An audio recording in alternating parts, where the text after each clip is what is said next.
Martin Luther King Jr. was born in Atlanta, Georgia in 1929. Faith was always an important part of daily life, as both his father and grandfather were Baptist ministers. He thrived at a segregated high school, graduating at 15, before heading off to Morehouse College. He then dedicated 3 years to theological study at Crozier Seminary in Pennsylvania. While earning his graduate degree at Boston University, he met Coretta Scott, who he would marry and have 4 children with. King and his family settled in Montgomery, Alabama, when he became the 20th pastor of the Dexter Avenue Baptist Church. When Rosa Parks was arrested for refusing to relinquish her seat to a white man on a Montgomery City bus in 1955, the incident lit a fire under the burgeoning civil rights movement. His boycott of the bus system in Montgomery, Alabama was tremendously successful because he was incredibly strategic, and he worked with other people to get the individuals in Montgomery, Alabama to understand that they weren't going to take it anymore. King's experience, passion for the cause, and position in the community gave him the credentials to become a leader in the 381-day boycott of the city buses. On December 20th, 1956, the Supreme Court ruled segregated buses to be unconstitutional. This was a major victory for the civil rights cause and proved King's nonviolent methods of protest could yield results. King was now the national face of the civil rights cause. He was jailed over 20 times, was once stabbed in the chest, his house was bombed, and he suffered relentless personal attacks on himself and his family. For a man of peaceful intentions, he unfortunately spent much of his life the target of violent intent, yet the threats never stopped him.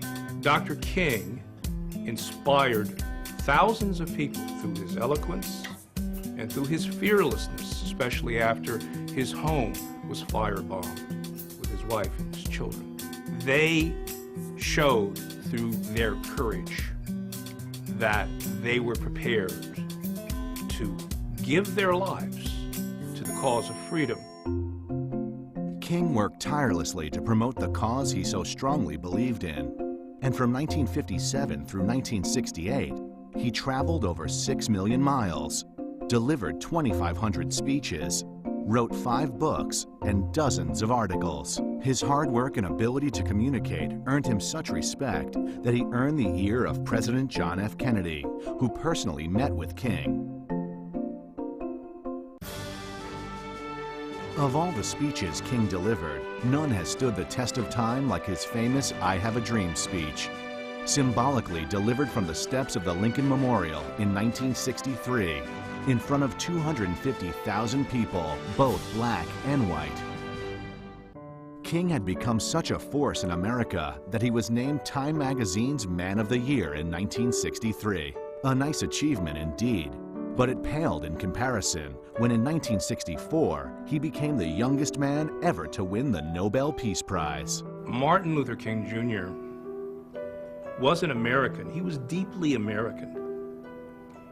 And what's striking to me is that he had more confidence and faith in American democracy, in the Constitution, and in the principles of fairness and opportunity than nearly all of his critics.